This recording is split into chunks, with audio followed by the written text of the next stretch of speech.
Olá, esta é uma aula promovida pela Pró-Reitoria de Assuntos Estudantis e Extensão da Universidade Federal de Roraima.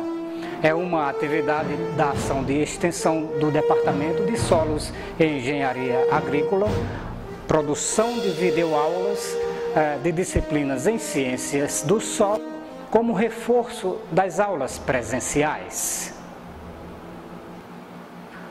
Hoje vamos fazer uma abordagem geral sobre a origem microbiana das doenças.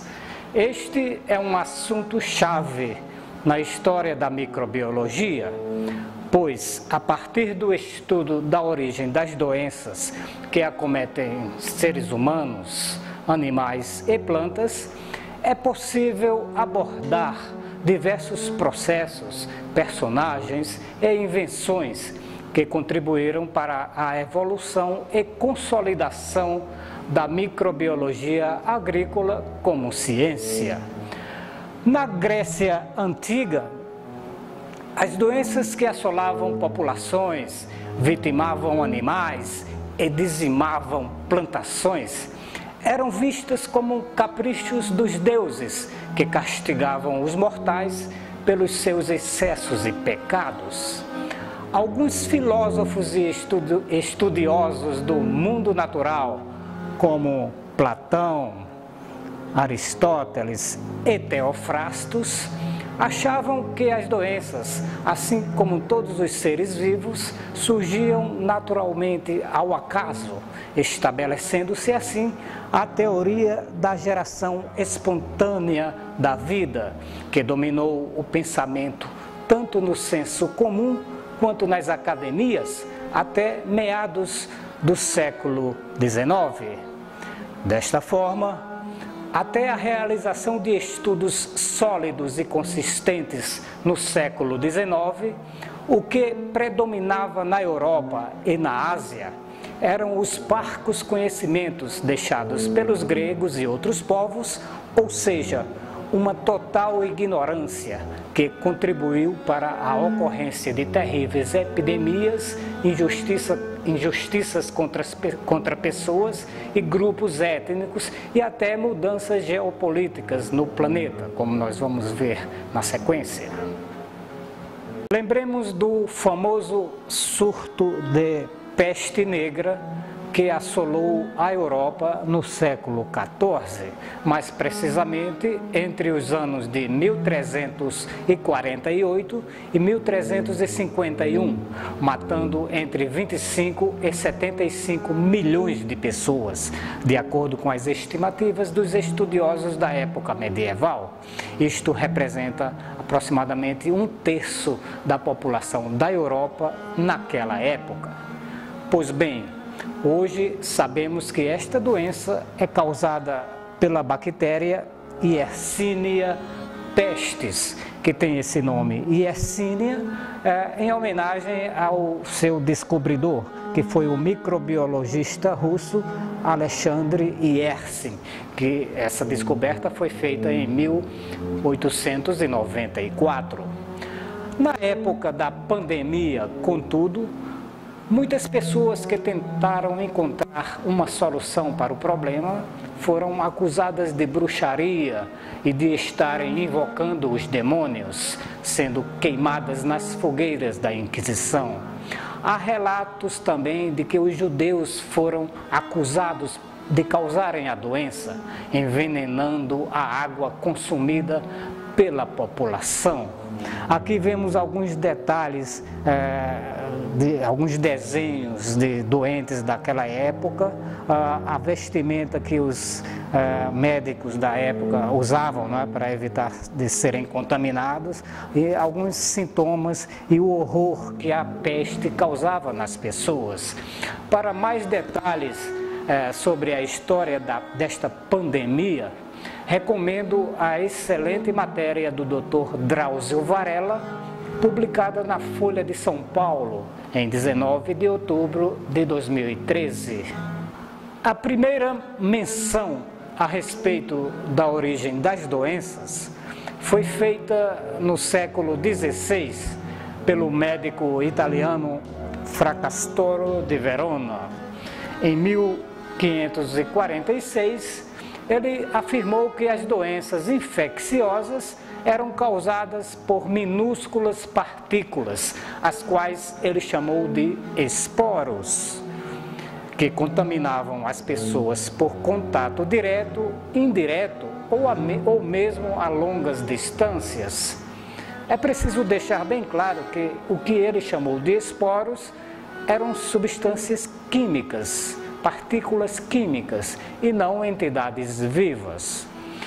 Um fato marcante que contribuiu para elucidar a causa das doenças foi o uso e aprimoramento dos primeiros microscópios pelo cientista holandês Antony van Leeuwenhoek. Assim, em 1676, com um microscópio que ele mesmo construiu, foram visualizados os primeiros micro-organismos, provavelmente bactérias e protozoários, que ele chamou de animálculos. No campo das artes, entre os séculos 17 e 20, foram inúmeros os casos de escritores, pintores e compositores que tiveram suas vidas abreviadas por prosaicas bactérias. É o caso do alemão Wolfgang Amadeus Mozart, que morreu precocemente aos 35 anos, depois de compor mais de 600 obras, né? Teve sua vida precocemente ceifada por bactérias relativamente simples, do gênero Streptococcus, que hoje essa doença seria curada com simples antibióticos. Citamos também o caso do compositor austríaco Franz Schubert, que morreu também aos 31 anos de idade, devido a complicações decorrentes da febre tifoide, causada pela bactéria Salmonella typhi. O Schubert, até os 31 anos, compôs também em torno de 600 a 700 obras, algumas delas obras-primas. Imagine se ele tivesse vivido mais uns 20 anos, hoje a gente teria muito mais músicas de Schubert para apreciar.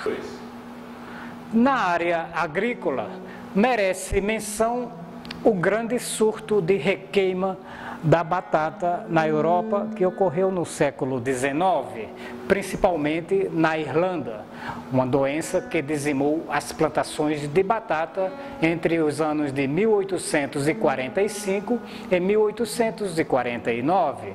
Como este tubérculo era a base da alimentação da população, o surto da requeima causou a morte por inanição de 2 milhões de irlandeses, forçando também a imigração de grande parte da população para o Novo Mundo, principalmente Estados Unidos e Canadá.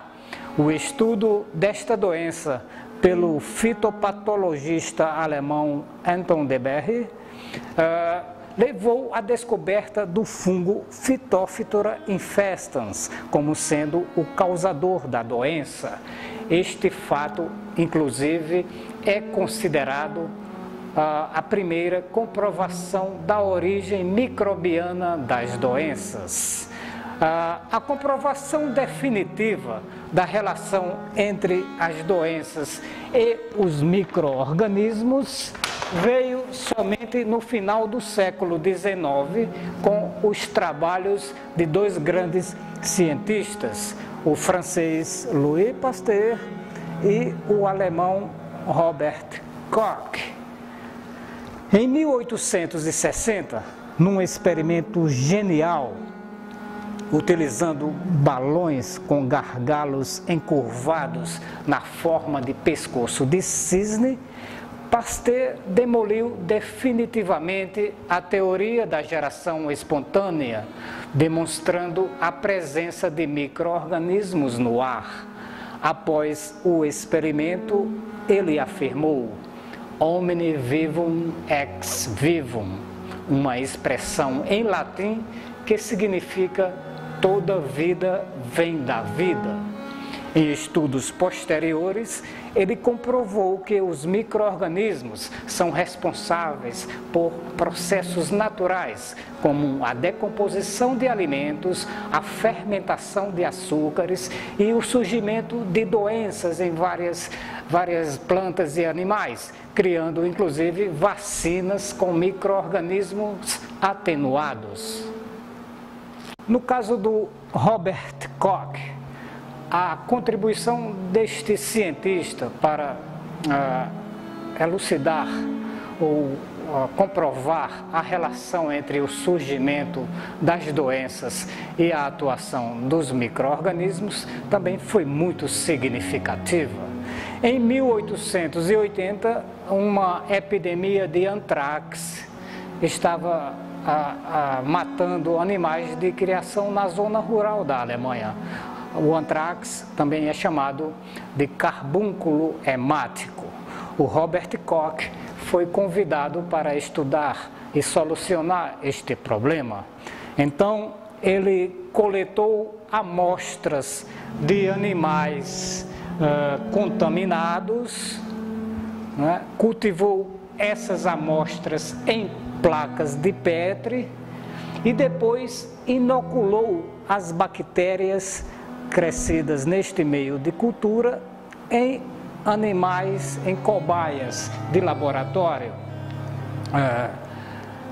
observando depois o surgimento dos mesmos sintomas dos animais inicialmente contaminados nestas cobaias. Com este experimento, ele comprovou definitivamente que bactérias, no caso a bactéria chamada Bacillus anthracis, eram as causadoras da doença, estabelecendo assim os seus famosos postulados, que ainda hoje são um guia para a descrição e controle de doenças em seres humanos, animais e plantas. Aqui nós temos os famosos postulados de Koch, que foram estabelecidos após este famoso experimento. Então, o primeiro postulado diz que um micro-organismo pode sempre ser encontrado em associação com uma doença. O segundo diz que o organismo pode ser isolado e cultivado em cultura pura no laboratório. O terceiro, a cultura pura produzirá a doença quando inoculada em um animal saudável e sensível. E, finalmente, o quarto postulado diz que é possível recuperar o micro-organismo em cultura pura dos animais experimentalmente infectados. Então, esta realmente foi uma grande contribuição do Robert Koch, não é? Permitiu então a elucidação completa, não é, desta relação que hoje nós sabemos que existe, não é, entre o surgimento da maioria das doenças em plantas, animais e até nos seres humanos e a presença dos micro-organismos.